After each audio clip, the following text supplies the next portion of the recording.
Thank you for tuning in to Zim News Beat TV. Kuchingamidzai kwatiri kuita pano pa Zim News Beat TV zita ndinonzi Elizabeth Nyagucha kukutendai netsigiresi yamuri kutipa tikona mukusubscribe muri kulike muchiramba muchikomenda zvakare. Ndofunga vazhinji makanga makufona kuti kwa apostle kurudziro kana kuti dzidziso yavo hatichaioni. Apostle varipi? Tikati aiwa iko zvino apostle vanenge vaine zvinhu zvinenge zvakavabatawo. She's a mother, vari kuenda kuchikoro sekutaura kwavanomboita, vane zvinhu zvakawanda zvavanenge vachiita. Asi nhasuno tati aiwa regai tidzokere kuna apostle Mona Lisa nekuda kwekuti mibvunzo yenyu imwe yacho tinge tisina mhinduro imwe tinokwanisa kuendesawo kwatinokwanisa asi ine chekuita nechivanhu. Vazhinji vanogona kubvunza kuti aiwa inini ndiri kubudirwa nemudzimu wekwasoko asi mumusha mandigere ndakazvarwa mai nababa vachiti uri shumba. Sikatati izvi isu sevatapi venhau hatina maziso emweya. Regai tisvitse kuna apostle Mona Lisa vatitsanangurire vatipatsanurire kuti zvinoita here kuti mudzimu wekwasoko ubude pana mukanya. Regai tinzwe kubva kuna apostle kuti nyaya idzi dzinobatwa dzakaita sei. Apostle Mona Lisa makadii? Ndiri pangu Elizabeth. Aiwa ndinani mamarova tatanzwa nemafone calls kuti kwa apostle hatichanzwa kuti varipi apostle zviri kuitika. Tikati aiwa nhasuno regai tiende nemibvunzo yatinayo kwamuri tinzwe kana kuti tibatsirane tinzwe kuti zvinhu zvacho zvinenge zvinyatsofamba sei. Ndofunga manzwa apostle nditsanangura nhau ine chekuita nekubudirwa nemudzimu wana ashava iwewo uri shumba murambwi. Zvinonyatsoitika zviriko here kana kuti zvinoitika here pachivanhu chedu? Okay, ya zviriko zvakatoti wandei hazvo zviriko ndingati zviri patu handitika kuti kana iwe usina kunotsvaga zvisiri zvako handiti haungabudirwi nemudzimu usiri wekwako. Nokuti kunoti kutarisa tichiona kuti kune vanhu vari kuromba zvakanyanya mukati umu nenyaya yekuda ikoko kupfuma chii. Saka panozobuda mudzimu iwoyo nenyaya yekuti iwewe wanorombera zvinhu zvisiri pauri handiti. Kwazotike chipiri zvisinei nekuromba mudzimu unogona kubuda zvechokwadi zvichienderana nekuti iwo mudzimu wazobuda pauri apo ndewani aidaidzwa mutupu iwoyo handiti. Nekuti tinotarisa kuti maforefathers edu vamwe vacho ngavazombona mutupu handiti. Then mitupu ikazotangawo pakati nepakati ipapa handiti. Asi mitupu yatanga kudaro kune vanhu wetinonzwa kuti madzisekuru edu vamwe waiti wakapara mhosva dzavo wotiza wonogara kumwe obva atonochinja zita senemu mutupo. Ndosaka muchiona kuti tinogona kufanana mutupo yedu Elizabeth kutoti shumba shumba kuti masenemu edu akasiyana handiti. Ndo zvazvinoita handiti kuti maybe madzisekuru aya kufamba kwavaita handiti ndingatoti kufamba kwavaita ndokwavaizonotora mitupu handiti ikoko kutongototi inini rega ndizviti muyera chakati handiti ochinja. Saka chinozoitika ndechekuti munhu paanosvikirwa paya pamwe wasvika ndisekuru vaivaya wakabva kwana Samaita handiti wachizonozvidaidza kuti soko mukanya handiti. Vamwe waitiza chaiko kana kuti uroi neuyipi handiti hwemumadzinza avo handiti. Saka atiza kudaro aibva atongonochinja zvese handiti. First name yake sei nemutupo obva achinja kuitira kuti vaya pavanomutsvaga handiti hawamuwani akutotanga uchi rudzi rwake rwanasoko handiti muri kuona. Saka nyaya inoitika ndeyekuti kana iwewe Elizabeth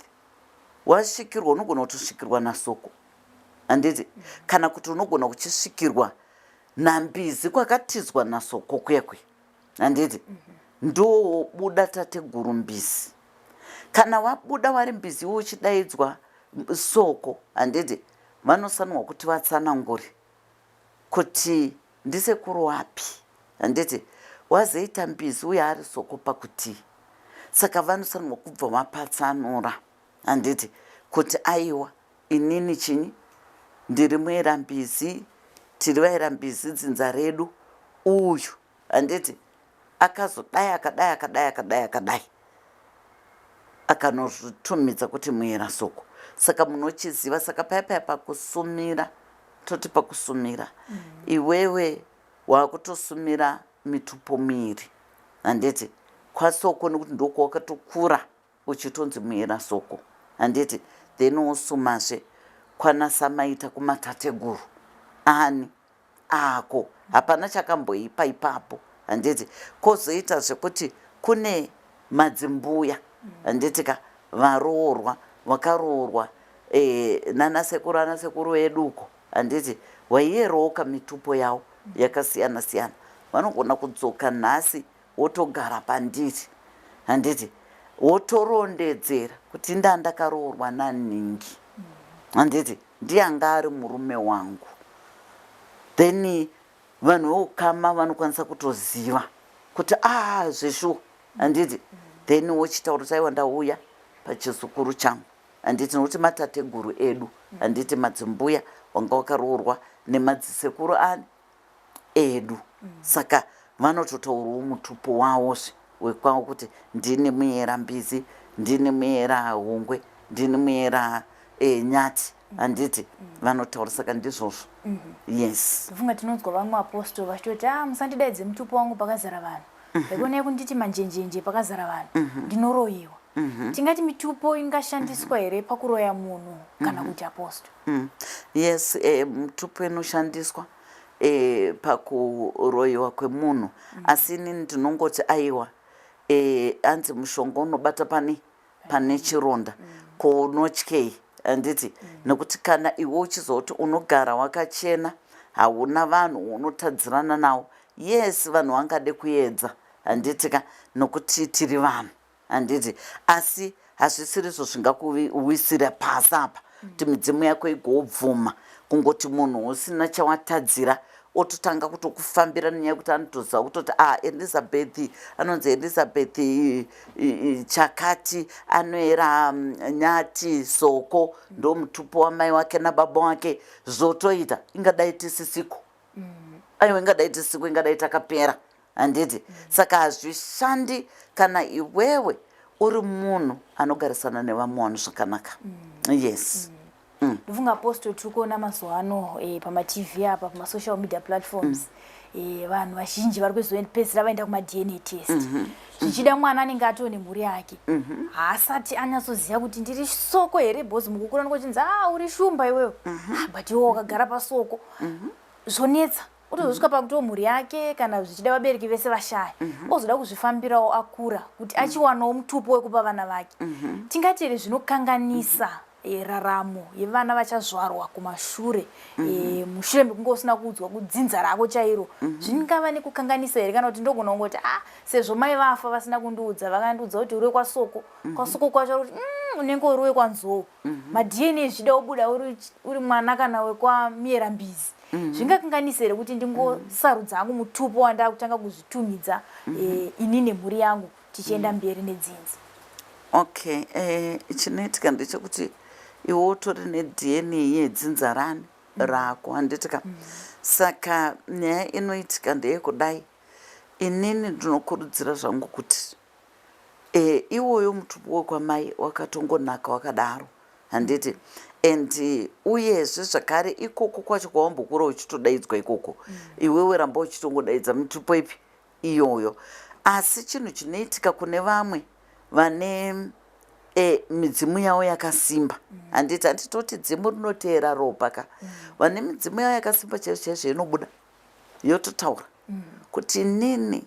ndiri mwera chakati handiti ndiri mwera chakati chichi saka iwe wakutoziva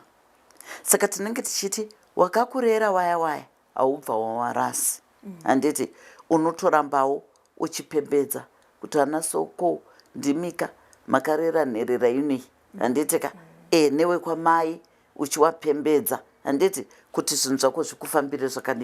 zvakanaka ndofunga iko zvino tikona mamwe matambudziko ari kusangana nevanhu mazuva ano aposto ndekuti vari kupembera midzimu kana kuti mitupo isiri yavo zvichida munhu anogona kutoti mazuva ano ndiri kuti ndikafamba kana kuti mazuva ano ndiri kuti tikada kupira midzimu sezvo takuda kupinda munana August kudai ndopa vanorova makuva ndopa vanoita zvese ende hamungoroveka vamwe vanotombotanga vatomboita mutupo matombotaura aiwa soko takuda kudai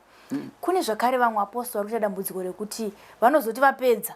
kudetemba soko vozonzwa kuti aiwa zvinhu hazvisi kufamba nekuda kwekuti soko vamuri kudetemba hausiriwo mutupo wenyu tingaiti here aposto kune vamwe vasiri kutoziva kuti mutupo yavo chaiyo ndeipi unonzwa nhasi ndisoko mangwana ndishumba asi zvese vanenge vachingoti aiwa tisu takabva nepakati vana sekuru vakazorora vane vakati tingati here kune vanhu iko zvino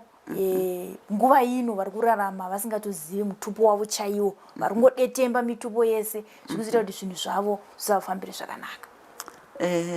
variko sawo vashoma variko vari kukonzereswa nana mai vavo wokuti mai anenge achiziva kuti iye kana kuti maitiro akaita nhumbu iyi pamwe akasangana nevarume vakawanda nguva imwe chete saka haanyatsozivi kuti mwana uyu ndewekwani ende kuti achatsvaga vana baba wemwana iyeye chaizvo kana kuti ndoti varume vaakasangana navo hachatombozivi kwavari saka zvinotora kunetsa kuti vagone kuti vatsanangurire mwana kuti ndewekupi handiti saka izvozvo vanhu ivavo ndivo vane kurarama kune confusion handiti paupenyu hwavo asi vamwe zvavo okuti mwari nevadzimu wavo kana vachivada dzimu iroro rinomurotesa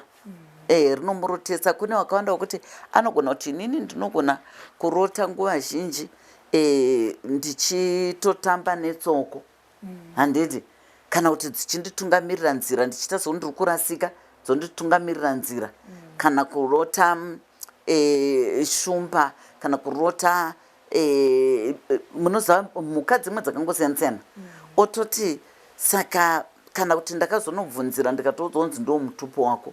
iwoyo ende ndakatoona zveshuwa pandakatanga kutokumbirira ichitaurawo nemutupoyo ndiri kuona zvinhu zvangu zvichifamba zvakatonaka handiti so ndo zvacho kazhinji vasingatozivi ndo vakaberekwa nana mai vavo kuti mai anosvika kufa achingoudza mwana wake kuti iwe chero ndiri kukuchengeta ini zvemutupo izvozvo haunei nazvo hamuna here vamwe aposto vari kumbouya nematambudziko akafanana newaya emitupo zvichida vari kubudirwa nashumba vari vekwana gono hapana here vari kumbouya nematestimoni akafanana nedambudziko ratikutaura nezvaro iri waripo pasta watori pasta ivo vaidaidzwa mbizi samaita asi ndokubva zvazobuda kuti ihungwe zvino panogadziriswa sei nguva yese tikuvaziva vari samaita tozotanga futi kuti hungwe panogadzirika sei hapana ivo vanenge vakuudza zvavo vanhu kuti ndire hungwe asi ivo pakusuma kana vachiita misumo yavo vanotongosuma mutupo yese iri true yakadaro hapana kana chinombokanganisa ipapo manje dzinza dzinza hazvina basa nokuti vana vanonga vakuwataura kuti mutupo wedu isusu chaizvo handiti ndinhingi handiti muri kuzona ndo mutupo wedu chaiwo iwoyo ndo zvinoitwa handiti izvozvo hapana here aposto itoziva kuti iko zvino kumhiri kwemakungwa zvakare kune hama dzedu dzimwe dzekutoti dzichingokwira kana dzichingoyambuka bhodhi akutoti zvemutupo zvasara kuZimbabwe ndezvekumusha ndezvekuno hakuna here vamwe vari kumbozokufonerai kuti apostle kubva patakabva kumusha 20 years ago kana 10 years ago zvemitupo zvekuti kune midzimu kune chii takabva tasiyana nazvo asi kubva patabva ipapo kubva patatuka midzimu kubva patasiya zvemitupo izvi tiri kuona zvinhu zvedu hazvichatifambire zvakanaka. Wakawandisa iwawo wakawandisa Elizabeth wokuti anotanga kutoti ndoda kuti nditumirewo zvakati bute chinyi nditumirewo zviyo nditodai vamwe tinotoitira magate emasvusvu handiti online nekuti zvinhu zvinenge zvaipa zvamuipira saka ozoti achiona nedzidziso achiona ozochitanga manje kuchitsvaga rubatsiro handiti tindibatsireiwo inini ndakandatozviramba ndangozvirasa kuti hazvina basa asizve aiwa dzinza rako rinoteera ropaka handiti pane zvakawanda zvinenge zvichiitwa nevari kana kunuku handiti zvinogona kukuafekta iwewe handiti kuti kana iwewe wacho usinowo dhifensi yematateguru ako nesimba raMwari zvinogona kukanganisa zvinhu zvakawanda uriko. Ndosaka muri kuona kuti even izvozvi zvimadhivhosi akatowandisa evanhu vari kuenda diaspora vachinorambanirana kupi ikoko nenyaya yekuti vanogwa kuteedza tunhu tweikoko chichiwa kukanganwa kuzwa kuti aiwa isusu zviya tinoti tikati fambewo tombobvunza kakumatare tobvunza mweya kuti zvinhu zviri kufamba sei handitika saka vanodzoka izvozvi last month iyo ndanga ndiine vanhu vakawanda wekunze kwenyika ungowauya kuzoti wagadzirise chivanhu chavo vachinamata zvavo Mwari wavo zvakanaka. Yes. Tiri kuona vechidiki mazuva ano apostle ndofunga kare ndopamaiudzwa kunzi roorana vematongo ende ndofunga kare maitogara pasi mubvunzana ukama hamene kuti kare maizvifambisa sei asi mazuva ano apostle netechnology kungodai tawa type watowo wangu mangwana pakutovakwa musha hapana nguva yekugara pasi kuti tizive kuti uri shumba here uri mhofu here uri ani nekuda kwezvinhu kuchinja kwazviri kuita koitwa sei apostle vechidiki zvichida vamwe vanotoronga maroro mazosvika zvichida vana tete kana nemutupo kana nechii vanenge vasisinawo basa nazvo toda kuti mazuva ano ana tete vaadvanced havachaswere vachitarisa zvemutupo tinoereko bamunini mazodii zvinozoonekwa musi wekunoroora zvichida mari dzatobviswa zvichida zvimwe zvatoitwa pangagadziriswe sei vechidiki vangazive sei kana kuti zvoitwa sei kuti tidzokere pachinyakare chedu chekunyazoti aiwa ava ndikufambidzana navo ndisoko vakazara hapana kuzochinjwa kwemitupo hapana kuzochinjwa kwechakati vangazive sei uye pangaitwe sei kuitira kuti tsika nemagariro zvedu zvive zvichidzokera pataive kare. Okay, nyaya yemutupo iri kuti netsei handiti pakuti vanhu chinhu ichocho vanenge vakaita zvezvokuti as long as munhu achinzi soko chakati handiti mhofu chakati hazvininesi izvozvo as long as isiri hama yekuti kana kuti mutupo uyu waita zvekutoti munhu uyu ndewekwana baba mukuru kana kuti pane kahukama kanenge kari close ndiri kuona sekuti vanhu vakazvitorera kuti hazvina basa zvemutupo nokuti kutoona izvozvizvi mhofu dziri kuroorana soko dziri kuroorana shumba dziri kuita sei dziri kuroorana handiti vanhu vamwe chaiko vanotongotorera kuti hazvina basa handiti zvinofanana nokuti pandakaroorwa ini handiti murume wangu ainzi hanzi shumba chinyiwe handizivi zvimwe zvacho zvinotaurika handiti but masene medu akasiyana but takatozototi tatofamba handiti abva atanga kuti zvezvekuti vana vaakuda mabhethi chichi abva atanga kuti ini ndoda kuti vana vangu vanyatsoite senemu yavo chaiyo senemu yavo chaiyo ipi masenemu edu akafanana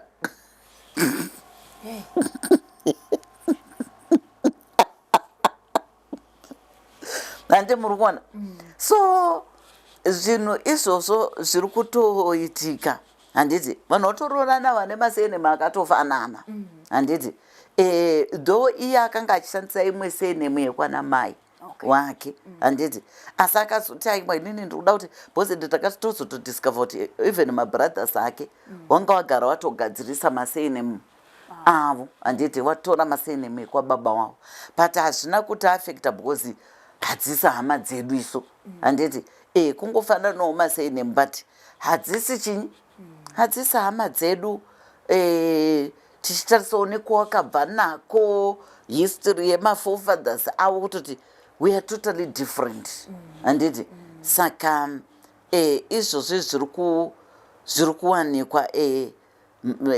hazvina kutanga hazvo iko zvino, asi tirongokurudzira kuti vana, because it's like vana varume ivava vanove varume wedu wanhasi anogona kunge akamitisa konzoko handiti, muri kuzona izvozvo ndo zviri zvisingaite zvachose zvekuzoti pamwe mwana handiti wangu anozonotora pamwe mwana wababa handiti kunzoko. Saka ndo zvinhu zvakakosha izvozvo pamubvunzo wako kuti vana these days ngavabvunzane kuti saka iwewe, where is your father, your mother, mai vako vanonzani, baba wako vanonzani handiti, mazita vanawo voziva, kuitira kuti ende ivo vana mai vari kuitawo vanawo vachiita tumasmall house umu handiti, vachizwa kuti murume wendiri kudanana naye ane mudzimai wake handiti, ane mhuri yake, chiregerai kuzonyebera vana, taurirai vana chokwadi handiti, iwewo uriwe kwanhingi, baba wako anonzi ningi handiti, handina kukwanisa kuroorwa nawo nekuti kana ukada kuzonyebera mwana kuti ndakazodiscover kuti wane mukadzi, iwo vainditi wakarambana nemukadzi, zviri nani, but wapa mwana information yakakwana yekuti mwana kana akazodhumana nehanzvadzi yake anokurumidza kuziva kuti uri hanzvadzi yangu. Yes. Manje vakomana vacho kawo kada wabvunza zvonhu vati hakuna kundiendera kumberi, ndinga ndo language dzirimo mastreets kuti kana wakatobvunza kuti saka mai vako kana baba wako anodzi wakundiendera kumberi hachatowaniki. Zvomutupo izvi apostol tozotozvibvunza tane vana 3 kuti iwo mutupo wako ichi chaizvo, nekuti ukada kumubvunza kuma-initial days unonzi mazvona uyu anenge wechinyakare hamino zvaanoita so, but iko zvino vane vamwe vasikana vemazuva ano ava vana manjuzu ndo vari kunyanyodiwa iva because havana zvakawanda zvekutsokera kubvunza mutupo kana chii aiwa mawaini nechichi zvinhu zvese zvakutoita zvakutofambira mberi, zvino zvekuda kuzobvunza mutupo zvenemo zita rababa wako neonzi mazvonaka uyu anenge akati sarei wakutosiwa wakutoenda chi panext woita sei vana, because kuda kubvunzisisa apostol zvamukutaura izvi hazvisi kubuda mukati. Inini ndingangoti ukaona mukomana achidaro ibvozoti haana direction yeupenyu, iwe uda kumubvunza zvinhu zveupenyu,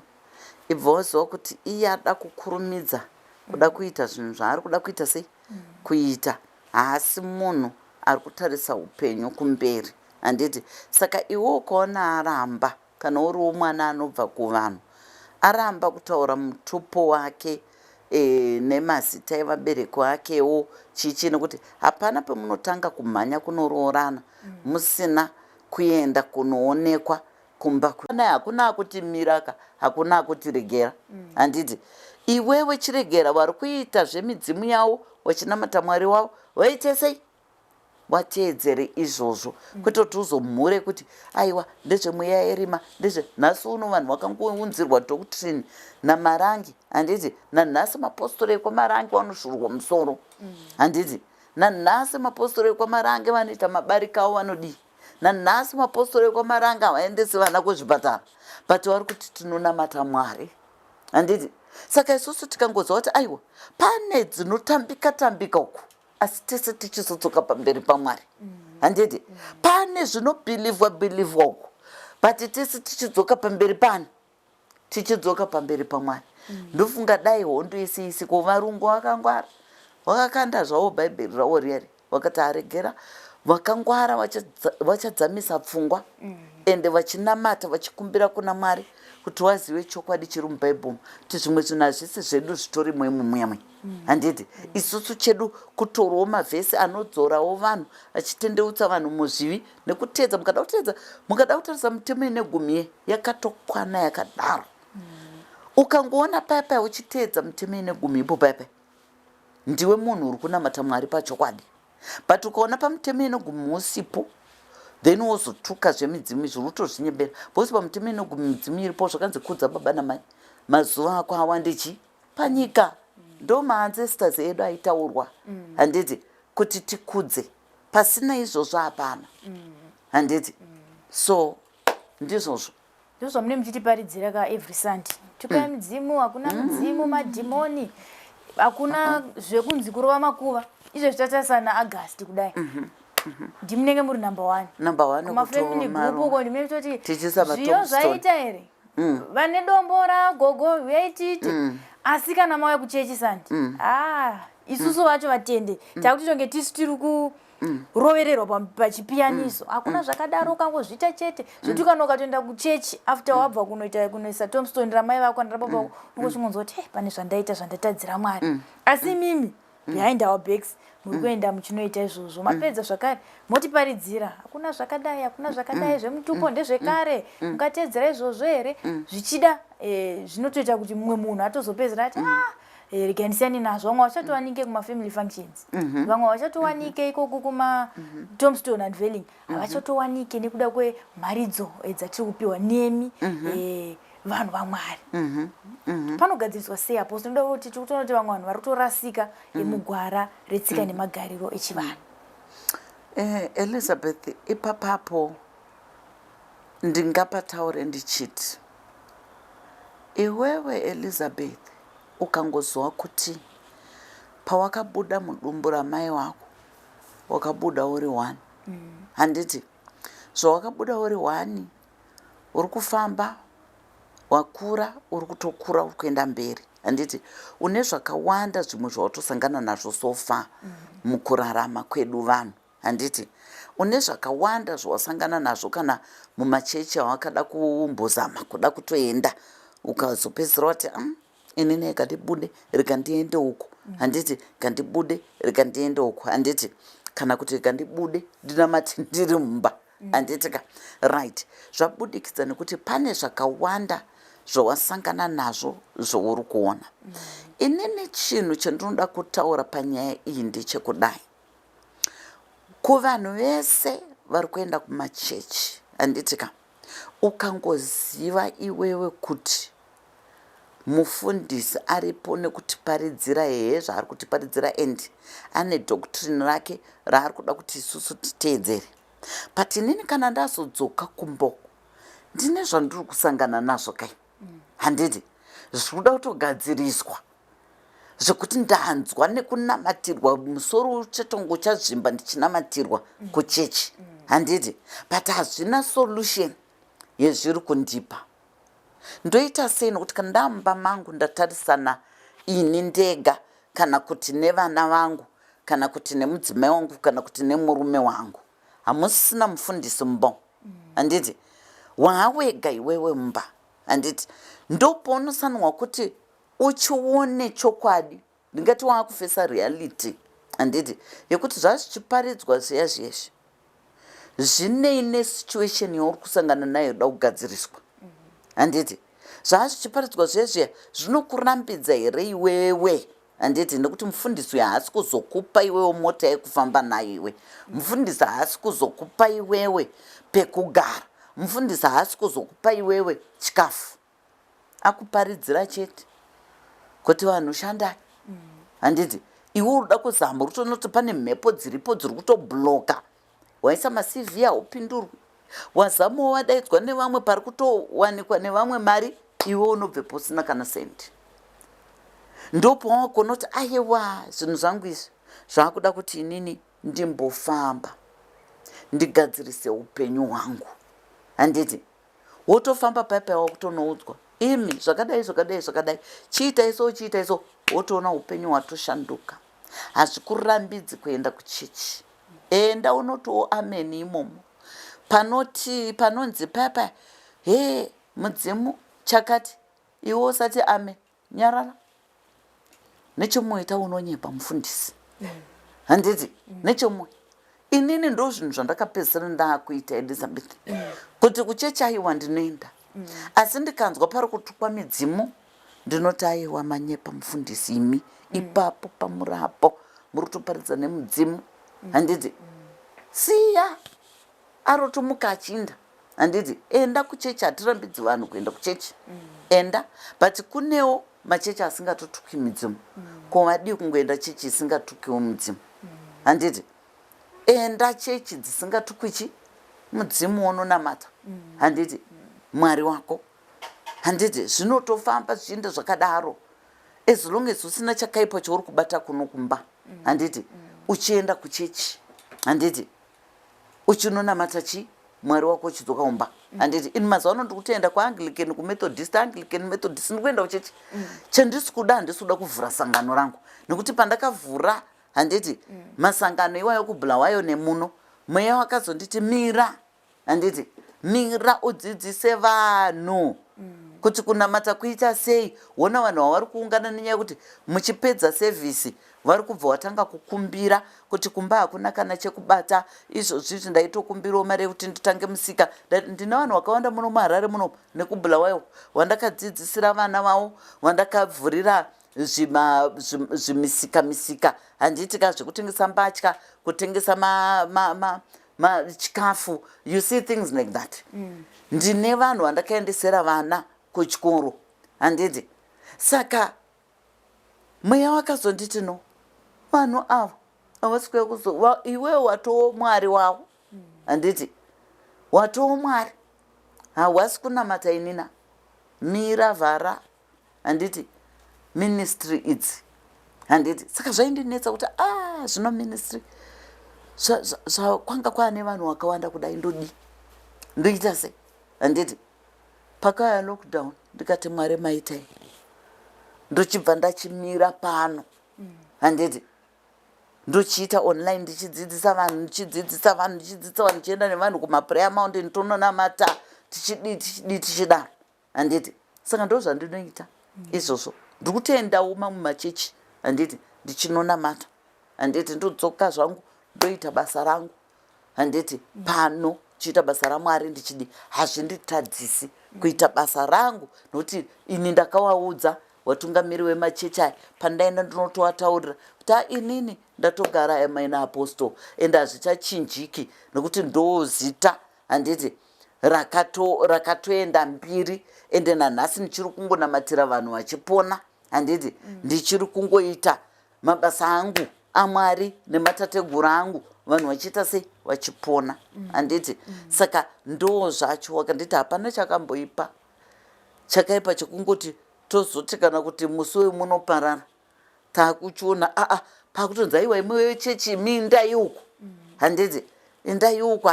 hapana izvozvo munhu wedu uyu isitaitomusi achidai you say things like that saka kuchechi ngatienda zviro kuti munhu wese ane chipo anosanirwa kuvhura chechi vamwe tiripo nekudzidzisa tichidzidzisa handiti tichitenda machechiwo agara aripo handiti senge ndakazodzoti handitombodi stress yacho because zvinhu zveministry handidi kunyepa Elizabeth zvine stress zviya handiti zvine chi zvine stress yakakura saka variko vakanzi naMwari ngavaite zvinofanana pana maevangelist vamwe vaya handiti vana Muparinga ndakatoshamitsika ndichitonzwa tototi inini chechi yangu UFI ndaitofunga kuti vane ministry yavo handiti wakati aiwa chechi yangu inini UFI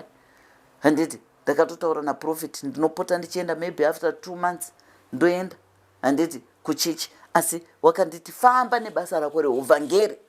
handiti saka ndinodaidzwa mumachechi akasiyana-siyana ndichiparidzawo ndichifamba ndichiparidza saka ndizvozvo hazvirevo kuti kana une chipo handiti wakutomhanya kutovhura chechi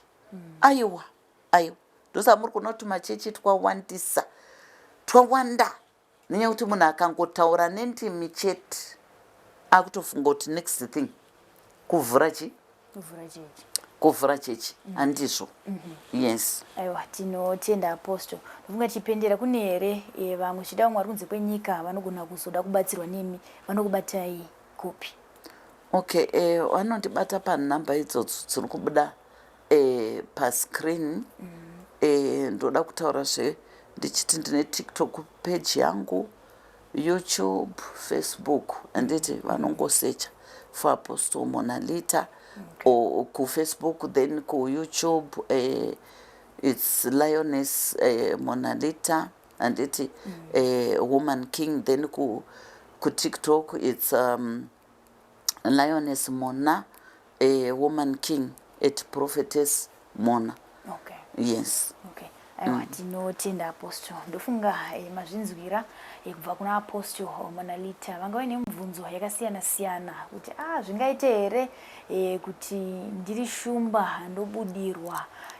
nemudzimu wekwasoko. Apostle vapapindura ipapo. Kana uine nzeve dzekunzwa wapanzwa, kana kuine vamwe zvakare vari mhiri kwemakungwa, nhamba dzaApostle ndo dziri kubuda pascreen. Kana uchangotanga kuziva nezvaApostle Monalita zuva ranhasi, enda pachannel pedu paZim News BT TV unotoona playlist rakatongomirira Apostle Monalita. Unodzidza zvizhinji zvine chekuita nechivanhu, zvine chekuita nenhau dzemakereke, zvine chekuita zvakare nenhau dzemamarriages, magariro aunofanira kuita, magariro ari kuitwawo nevamwe. Uchanzwawo matestimony evanhu vakasiyana-siyana ipapo vachitsanangura kubatsirwa kwavakaitwa naApostle Monalita. Tiri pano paZim News BT TV Zita, ndinonzi Elizabeth Nyagonjiti Chisarai. For these and more stories, tune into Zim News TV.